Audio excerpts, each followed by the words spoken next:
Welcome to the Fat Cats Rugby podcast, bringing you candid rugby conversations, great interviews and insights into Ugandan rugby, and a touch of rugby in Africa and the world over. Fat Cats Rugby podcast is a product of Fat Cats Media brand for all your audio-visual content needs and equipment hire. Hope you enjoy this episode. A chilly evening here at the Safari Sevens 2023. Yeah, it is chilly. No. It is cold. Because we already said clearly, we have set the tone. This is going to be an argument.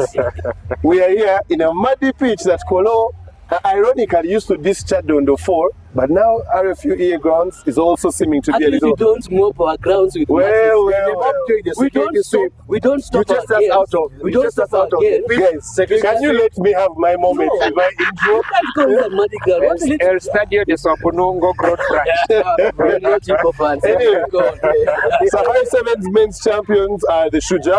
Of course. And the women, of course, are the Lady Cranes. Of course, also.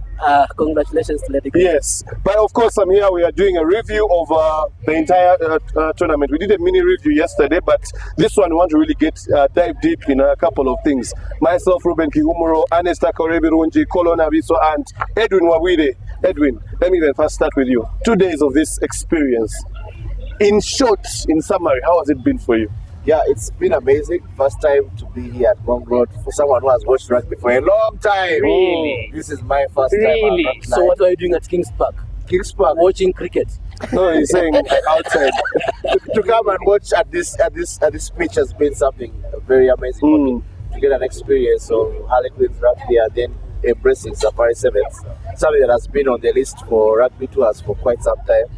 Has been something important in my life. So I have a tick there. I hope that 2023 Safari Sevens I was there.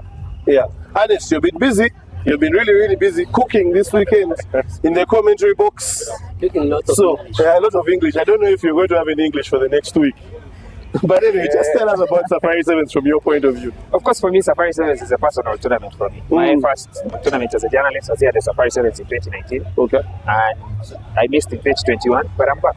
Okay, that's great. So I was very excited to be here 4 years as a journalist. It's been out of the wildest dreams that I could possibly have. And I was privileged that I got the opportunity to be the voice to some of the exciting moments in today's game. So I had a blast. Came with my favorite shoes. Didn't get the opportunity to put them on because of the conditions, as you can see. It's sort of changed that. It's sort of winner change. There's no getting out of this one. Accept, eat your apple pie. No, but I can see your shoes are very clean. See me, I didn't wear my favorite shoes. Do you know I've been passing like this? First of all. But nonetheless, the RFUEA grounds is an iconic ground for rugby and an iconic tournament as well, the Safari Sevens tournament. So it's a privilege to be here. Yeah, Kollo, we have finally come to visit you. No, my biggest highlight for this weekend is the support from the Ugandan fans. They've been actually very, very, very, very vocal and passionate on Twitter and even on the grounds. Thank you so much for coming through. Why did you guys stop us from using our vuvuzelas? Because it actually interferes with the hooter, and then again with the broadcast. Yeah, but also Ruben, I must admit, working with the vuvuzelas in your ear is not a good experience. So it's actually. But then, even their hooter, I noticed one thing. You guys sound the hooter for like half a second. Yeah. Why? That's enough. And you're supposed to blow it only once. For someone that's on that pitch with adrenaline going on, do you think they can hear something that's half a second? All the referees actually here and then just acknowledge. Yeah, for sevens, it's just a short and sharp. You can hear it. For 15 words, it's like a whole Siren. Yeah, you can hear it. Okay. They always say ladies first. Let's start with the ladies. The Uganda. We're discussing the Uganda ladies. Later on, we are on our back. Anyway, someone is selling video with the Fat Cats podcast. If you know, you know. People have to load up for later. We shall stop there. But anyway, the Lady Cranes have won the Safari Sevens. Yeah. If we are being honest, and Edwin and Ernest, I don't think that was our goal for this particular tournament. Of course, you go into a tournament wanting to win, But we were more on a developmental cycle. Developmental side with who? Our team is No, the only developmental side in this whole tournament was the Cubs. Yeah, for sure. Yeah. These ladies were actually pulled out from Kisumu to prepare for this tournament. We also- Both ladies from Cubs and Lionesses were in Dubai, they were in South Africa, and they were in Kisumu. And they actually, 4 ladies from Kisumu teamed up with about 4 or 5 who are under 20 years to play in Cubs for the development side. Yeah. The Lady Cranes, they are nowhere near development. You need to understand that the different parts or timelines in a rugby cycle. I think 5 years not an development. Yes. I think what Ruben meant was for Uganda's calendar, after the end of our 7th season, we just started the 2023-2024 season. Yeah, these Lady Rugby Cranes Sevens have been training for 7 months or so. So it's not a development. It's for tournaments like this. For the Africa Sevens, they've been training for the Africa Sevens for a long time. Yeah, it just ended, but please listen to me. It just ended, and fortunately, we kept our 7th season alive. I don't think you know what it means for us to finish third in Tunisia, because they would have been left with the Safari Sevens only. But next year they have to play the Challenger Series. They have to play the Olympic Games repechage. And so, what Ruben means by development, I think maybe you could have chosen a different word. Yeah, That's why you're the professional commentator here. But what Ruben means is that this sets, let me use the word benchmark for how we shall play the 2024 season. Use that word, benchmark, or probably say like you're using this tournament as a springboard for the upcoming Challenger Series and probably Olympic. And unlike the Kenya Lionesses, which I think now we could be at the same level. Uganda, if we weren't invited for the Safari Sevens, so you would be going knee deep, it would be going head first in the deep end at the Olympic repechage, at the Challenger Series, I think in Dubai early next year. And I think one of the Challenger Series, these are probably, I should have, but I was speaking to some people from World Rugby and they're saying that probably one of the Challenger Series for both men and women will be held in Kenya probably. That would be very good for us to play at home. So if we didn't play here, then we'd have nothing to play. We'd just come deep end against teams that have had more games. And then you troll us on social media. Of course, understandably. So, like Ruben mentioned, you've not come here. Of course, you want to win. Yeah, you want to shoot as high as you can. But the objective of the tournament is to test, I think. Yeah, I know it's to test and to see if your combinations are working and everything, and if probably also to justify as to why you have to follow out these players from going from the 15 sides, concentrate on focus on service, and see. Right now, probably Jackson will go back to Kampala, going to his board and say, see, my gamble of getting these guys out of the term goal. It's actually that we are achieved. Probably, looking at probably the right one is short-term goal. We've achieved of winning Safari Sevens, but a long-term goal. Probably, you look at it, I'm looking at it differently. Ladies rugby has very few games the whole year. For every team. So, I don't understand why. I think letting those guys go to Kisumu will have been very beneficial to them and very good for them. And I think that's where most people are a bit of disagreeing with how the decisions were made. There was that we were set up to fail, which I agree with to a certain point, but damned if they did, damned if they didn't. Damned if they did, damned if they didn't. The gamble was taken to let's have sevens only, but it's still too early to say sevens again. It's just no, I don't understand. I don't think it's time for ladies rugby to specialize. Even South Africa don't specialize. We've seen those Nadine Van Roos. And then that's number 10, Van Rosenberg or something. Van Rosenberg. But I think perhaps when you also think about specializing, that ideally pushes you to want to create the depth for those teams, or to create the pipelines that are going to bring in the players for those teams. So sometimes you have to put yourself in an uncomfortable position to be able to find the solution. So are you specializing for 2 tournaments a year? Exactly. Don't worry, more will come. No, I'm just looking at it realistically. You cannot specialize even for us, even for South Africa, even for Colombia, for Spain and Kazakhstan. as long as you're not taking part in the World Series, you only have about 2 or 3 tournaments a year. Yeah. For sevens. But ideally, I think, I do agree with you on that. But you look at, of course, the 7s and the 15s having different coaches and different management. They all have particular goals, I should say, that are maybe, and also particular philosophies that are a bit different. So sometimes you're mixing. If you're switching someone from the 15s to the 7s, I think it's important to not work in silos. You're both working for the development of women's rugby. but these are two different codes of the game. Yeah, But you can. these are the same. They're the same players. It's the same players that you're working. What happens in the event that we have clashing schedules? Then your hand is Let up. me give Don't you you an think? example. So why don't we prepare for it when now? Lionesses went to Tunisia for Africa Sevens, Mm-hmm. there are 25 ladies in Dubai. Dubai for the derby And experience. none was like, they're actually training all of them here.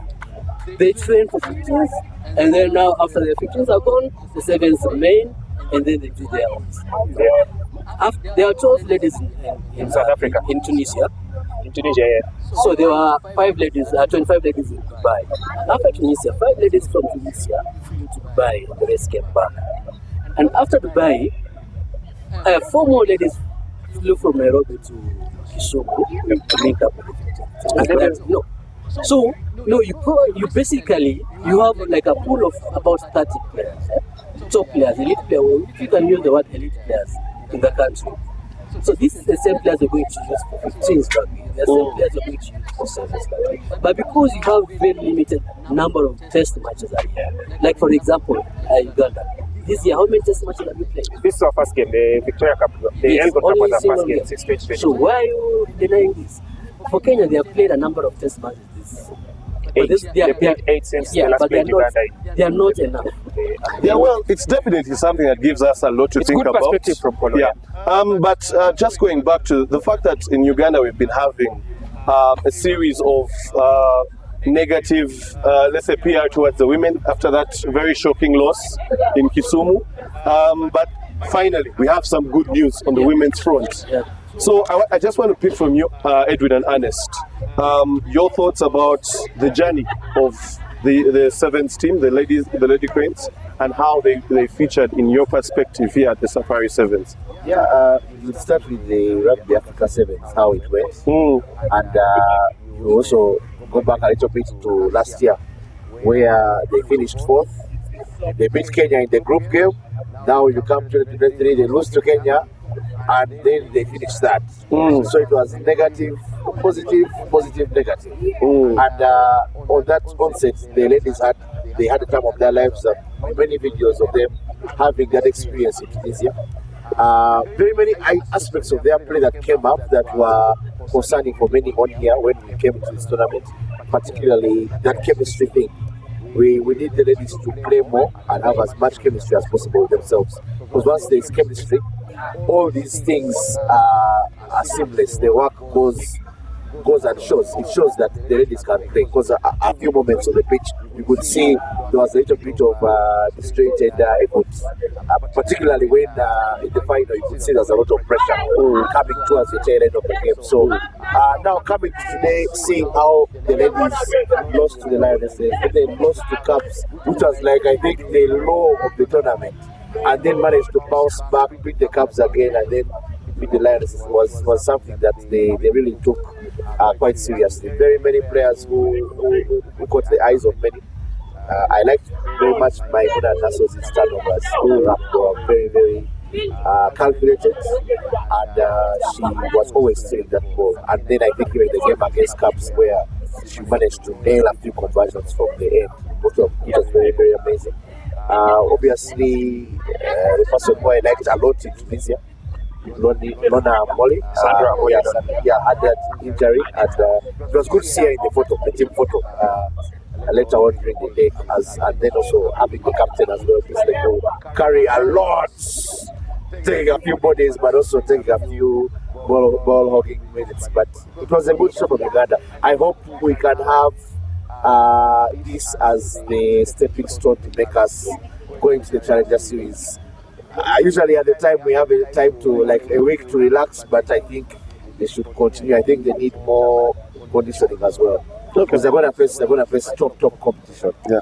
So Ernest, maybe I know you supplement, and I'm going to let you do that. But also, while you're at that, I want you just to also point out maybe your favorite players, or the players that have impressed you the most from the Lady Cranes, and also favorite moments from the Lady Cranes. Then perhaps you can also maybe point out someone else from any other team that you think has really caught your eye. I think to start with, my favorite team this tournament have been the Cubs. By a country, man. The Tropic Sevens as well have played well. They've been exciting on and off the field with that vibe and energy. Specifically about the Lady Rugby Cranes, Edwin has said lots of positives. I could just say thumbs up, but then there's a couple of negatives that really, really stuck out. I'm going to start with an addition about Unity Nabulala. First, like, noticed her at the Toro 7. She had a short conversation with her, and she's a reserved girl. The attention is a bit new to her, but she has kept her head down and worked. Made the national team as well. And kudos to Sarah Chirama as well. A couple of players who have not been in the sevens for it, but like Kollo said, you need as much game time as you can on both ends. However, Uganda have been training since June, maybe May, for Africa Sevens, and then maybe Safari Sevens if it comes, and then maybe you can get some tournaments in. I, for one, think that our performance was only good in the final. To be honest, we could have done much better in games prior. You look at, for example, the loss to Cubs.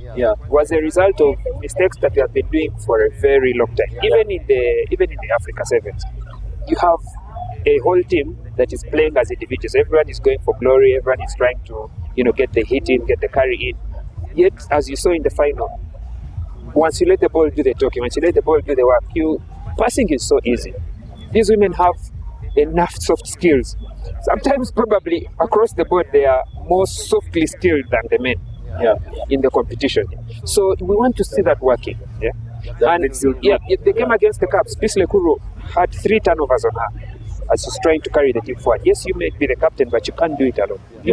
Give a chance to other players to express themselves. And I think that's where Uganda usually forgets that we can play as a team. That loss against the Cubs woke them up, showed them that you can do it as a team. And I was speaking to Coach Onen and said that's one of the sticking points in that situation, that if we can do the easy stuff, we do not tire ourselves out. And so you have players working hard on defense when the ball has been, maybe the possession has turned over.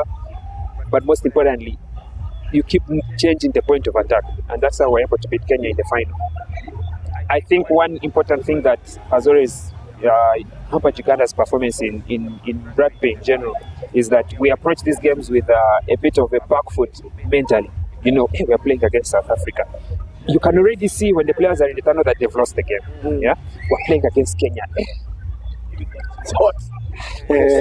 Grace Odiambo, she plays in Japan. Mentally, we are not there.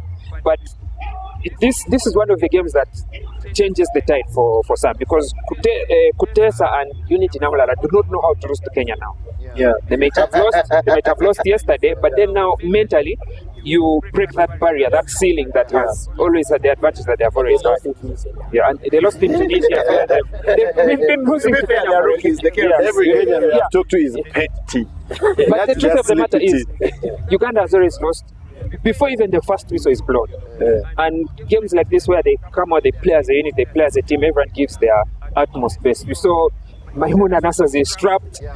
Puts her shoulder in, the strapping goes around the neck, they strap her again, she's still going. I know, I was so surprised, but I'm what are they holding there? I think So it's those things. When you play as a unit, when Uganda plays as a team, good things happen. And Charles Onen will be walking back to RU with the trophy, with his team manager. So we've done this well, we'd like you to support us. And even then, there's many players out there. We saw Tina Akelo, she had been training in the sevens, but she scored Uganda's only points in Kisumu. So there's those. Emily Lekuru is with the 15s. You get the motivation to the rest of the team, that despite the losses that we've been having, despite the short game time, if we, there's an opportunity for us to not only play for the national team, but to win while at it. And I think for me that's all said and done. All said and done, I think that, in summary, I'm happy that we've won. Of course, it feels good beating Kenya, especially at for home. me, I think I'm really happy for that team. But most importantly, it keeps the rivalry alive. Yeah. I don't like it when rugby survives on banter. So we need to win the rugby games. So that when Kollo is speaking to me, he says, "Congratulations first, not Yeah, you're putting some Twitter accounts out of business. Kollo, let's talk a little bit about the Lionesses and the Caps. I know you are very, very happy with ideally having two teams, the developmental side and the big side. Are you happy with what you saw over the 2 days? Yeah, for me, I'm really, the same thing I said, I'm really happy with what I saw with the Cubs. Some of these kids, I'll call them kids, they're still kids. So some of them are actually 17-year-olds. They had to sign consent form for them to play. They just started playing rugby a year or two ago. They're still in high school, just down the road at Hidden Talent. And seeing them stepping on this pitch and putting them in the sheet and actually winning against Uganda, for me, is the biggest they go together.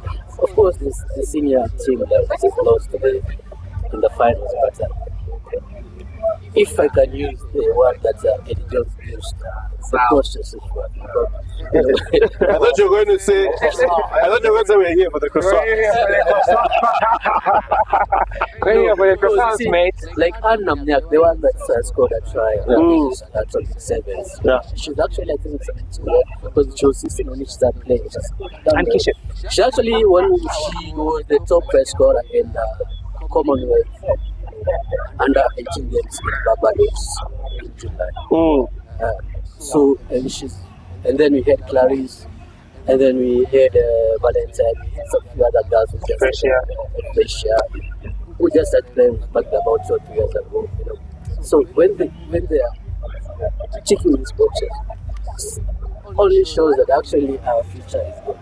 Of course, Janet Okello is in Japan with Rashida. She's not growing any younger. Koki and Moretsi. But you look back, see, like all the girls who are in South Africa this weekend, they can look back and see actually the futures and probably think that their spaces in the team are not that's secure. But having said that, I think I'm also happy for Charles Omen, who's my personal friend. I've known him for over 10 years. What's been referring to? Yeah, of course. And he was really stressed there when they lost against Cubs and wanted to kick all the bottles out of the technical zone.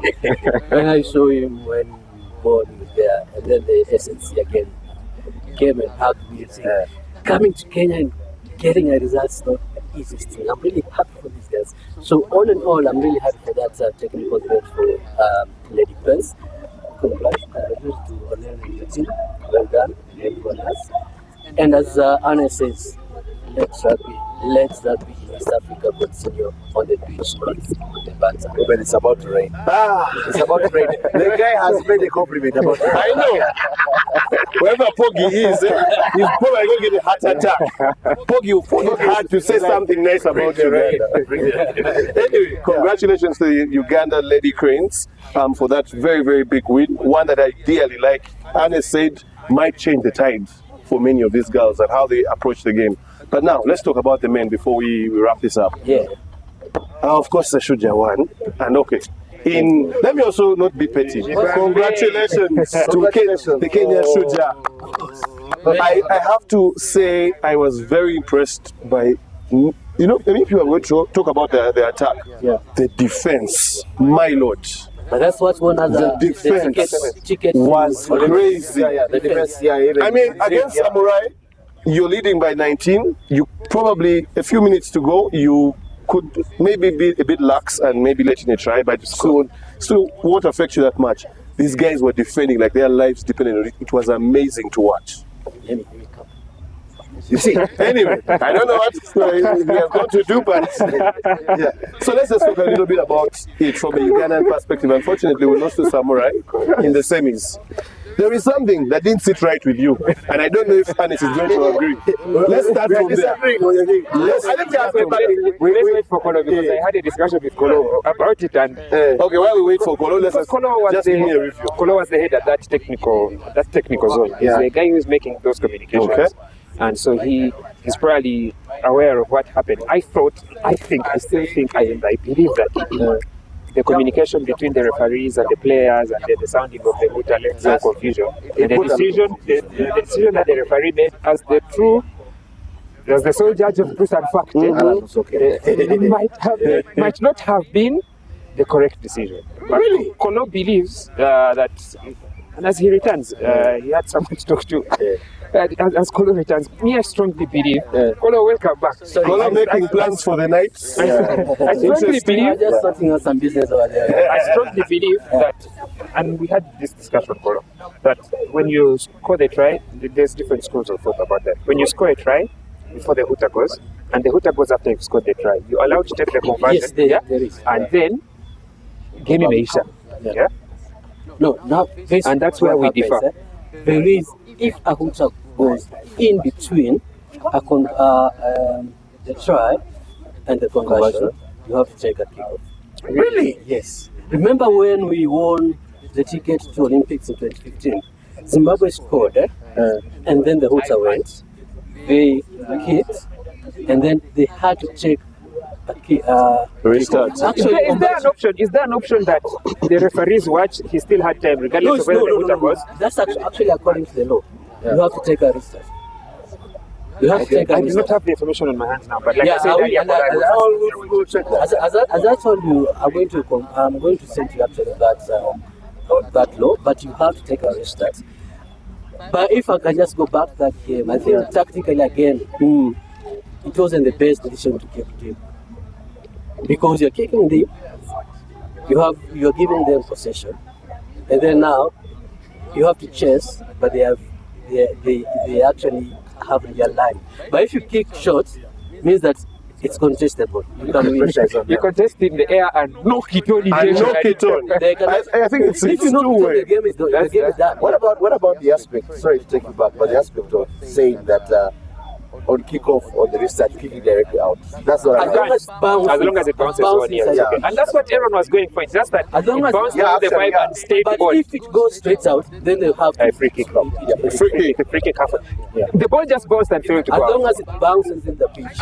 I spoke to Coach Tony, was smiling and laughing. But I know deep in his heart, no, I know it hurt him. No, actually, eventually. So after that, he told when after the kicking, he told Aaron that just go, let's go deep, and then.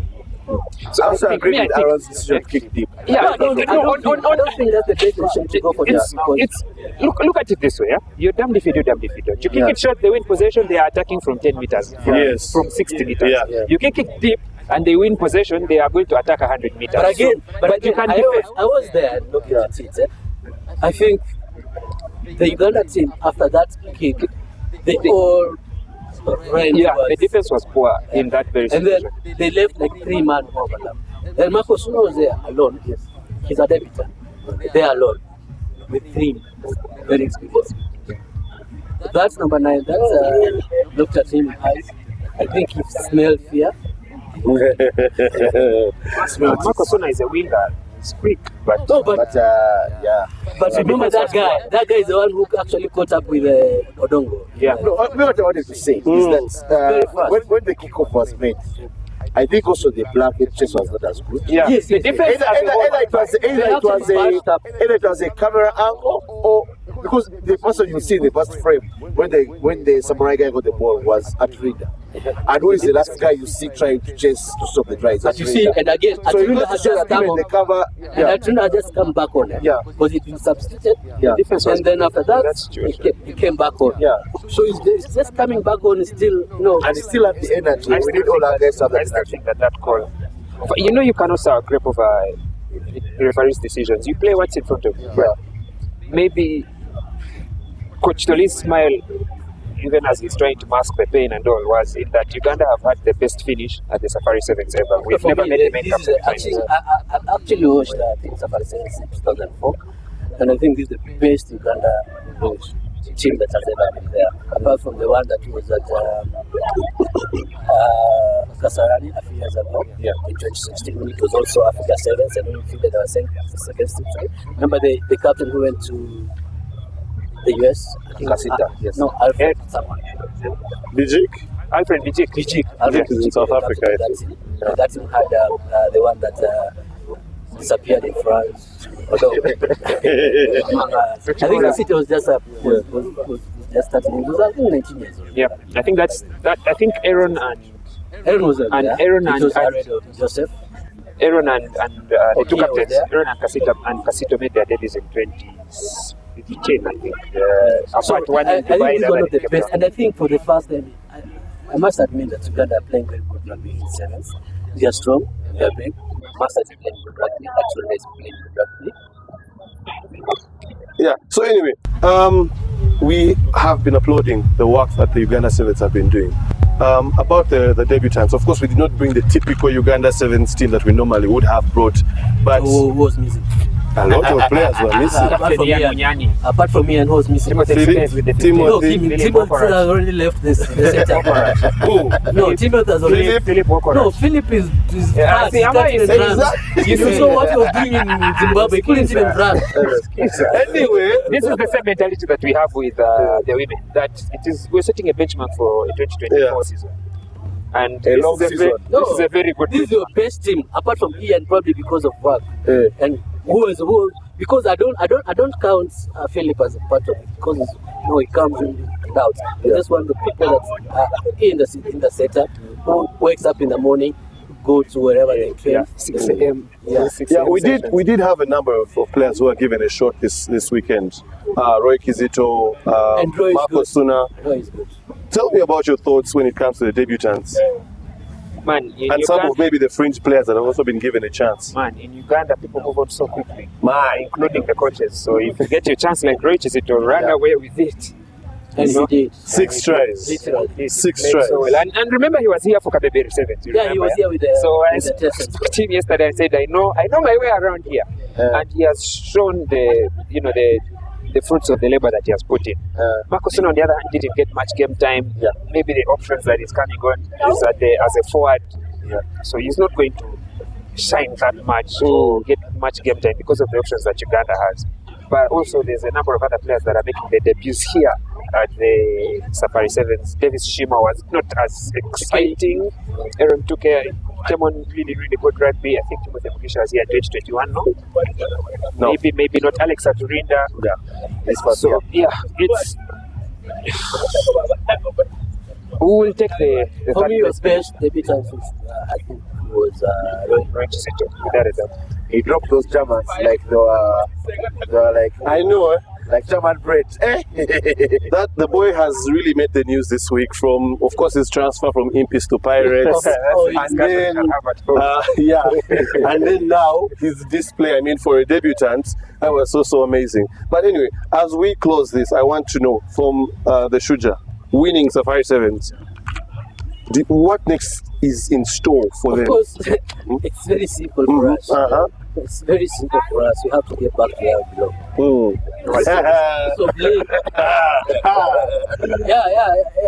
So Bling, the head coach, Kevin Ombua, knows exactly what he's supposed to do. And you see playing Germany, playing Uganda, those are the teams that actually take part in Challenger Series. Yeah. And probably we're not so familiar with Challenger Series, so Wow. so we had to play them here to know how it is down So there. if Uganda and Germany confirmed, the other teams didn't matter. It was those three. Yeah, it was very important. Actually, those three teams, it was very important for Uganda and Germany. yeah. Those are the teams that That they will be taking part in the Challenger Series. Kevin Mambua is cool up well. Of course, so I think his goals just to, we have to go to Challenger Series, and actually our biggest opponent in Challenger Series, I think, is Uruguay. Because I don't think you guys in Germany will sort yourselves out at some point, as usual. At some point, We'll bookmark this. We'll keep this One day receipt. these Kenyans will eat their humble pie. One day. for how long? Since One day. 1955, when the first play. Kolo, I always wait for definitely one mentioned day. that one of the people that is happiest with Kevin Mambua is Mama Rainbow. Yeah, of So course, he's they very are very excited good about friends. Eunice used to say, of course, they're not playing this side, and they are all, they've been, Eunice has been in Mamba since playing, so Kevin Mambua has been Mwamba since when they, I think if you listen to that podcast when you say when they after the Lindsay, the army side broke up, they went to Mwamba in 2004, so it's been there. So basically here, the same way you are Warriors, went through, probably left and went to Kings Park. You could be I think, but she wants, you know, like he's a Mwamba went through, so him, Eunice, and Bob. He is even saying, you know, when Nzuga scored that try, he texted me. You know, he did want to shout, but you know, he actually played a very big role in Nzuga's formatting. That's Mama Rengo's, you know. So she was very proud of Nzuga scoring that try against Uganda. I'm happy for, of course, I'm a KCB fan, but my friends who are the Mwamba. Be clear these days when you say KCB fan. KCB Cops? How is it, KCB of Ruaraka. Oh. So I'm a big fan of KCB, but Kollo, my other friends, especially is like, I'm supposed to be supporting Mwamba. I'm happy that Kevin Wambua is getting his playing in gold, 2 out of 2. So it's yeah, he is. And one thing probably I should talk about him is that just like probably both things, he's a coach that is obsessed with data, obsessed with numbers. He's not that coach that probably is not the motivator coach. He actually names his squad according to numbers. Now probably you in trainings you are a winner, you're supposed to cover X number of meters. You're a center, supposed to do this and this. And if you don't, if you notice, actually plays 2 10s in 7s. In his job and so he's a very modern type of coach. And I should also post that he actually spent 6 months in Crusaders. Development. Yes. yeah, you can say. I think Uganda needs to have a lot more of those clinics as well. There's no Nigos in blue Look at it this way. Kenya qualified for the Olympics. Hopefully, the Challenger 7 series tournament are enough for you to do well there. They are going to fail and then they'll increase the pool and then they'll stick it. The way the Challenger series is made is in such a way that there isn't much rugby out of tier 1. So they put the Challenger series as a get some game time, because if you come to the top, then it's like it's being kept. It's actually 12 teams throughout the season. Yeah, so they have like locked 12 teams. So yeah, they are no longer invited, which I think one of the things with that. Yes, but the Challenger series is in such a way that you have to qualify every year.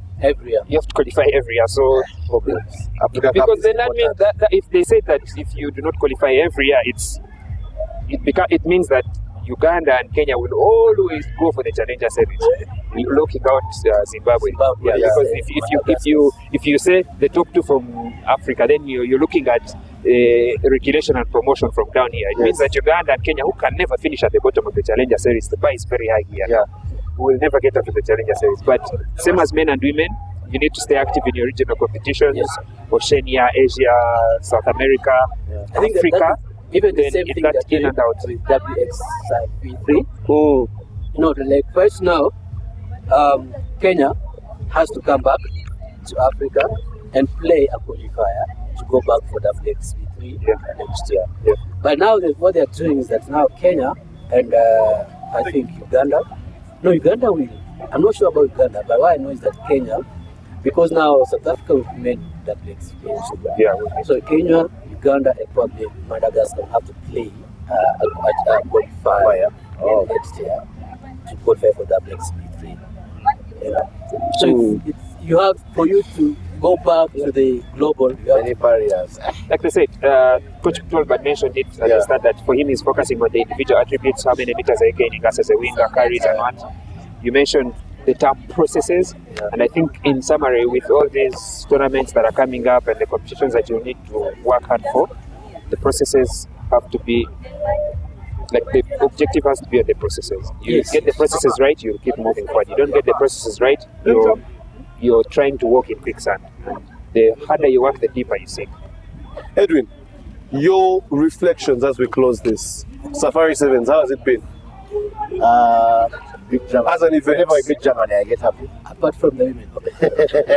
Whenever we beat Germany, I'm happy. The women, it was good to see them bounce back from those 2 losses. Took a lot of social media needs to get things right. Not that they won't listen to what they were saying, but it's good they changed and Navi ends, but that's what champions are all about. They managed to win when adversity is good for them. Then, It's a rare feeling. They talk to each other direct. Then I think the organization here as well, very nice, good setups. I think the fan club vibe is still there. Have to go check to get some Yamachama as well. So then also explore the after, and also Kachumbari, yes, then explore the nightlife. Kita House was nice. I'm trying to see where Oyster is. It Oyster? Oh, whatever, we'll figure that out. Anyway, Me, I'm staying here, man. there's a fun park happening here. Of course, for those that are seeing the background, this is the RFUEA grounds here in Ngong. We have been talking about the Safari Sevens. We are happy with how Uganda has performed. He's happy with how the Shujaa have performed. I'm not sure. Cubs. And the Cubs. I'm a big supporter of women rugby, and these Cubs. Actually, I spend a lot of time with women rugby, and this doing whatever they're doing. Yeah, but hello, Kenya has really been an experience from the time we jetted in. The people, the interactions, apart from the food without the soup, we can deal with that, but we have to go for the after party. Yeah. We actually got to put some food here, but we couldn't afford to not have soup here, so we just let it go. Anyway, guys, also to just take note, look out for our vlogs, our rugby road trip vlogs that are going to be coming out. We have one for Kisumu that's coming out, and also now, I did tell this story earlier on that my first experience of Nairobi was my cab driver. I give him money, he gives me back, I give him money, and then I wait for my change, and he's like, oh, this is my tip. He doesn't ask, he informs me, and then he proceeds to get my luggage out of the car, and he drives away. Ladies and gentlemen, and he spent the night at a lodging. I slept in Dagoretti. I have friends in Kenya who have never been to Dagoretti. I got there before them. Hey, Nairobi this year. Thank you for being part of the podcast review of the Safari Sevens. We shall see you guys later. Cheers. When I slept in Dagoretti, man.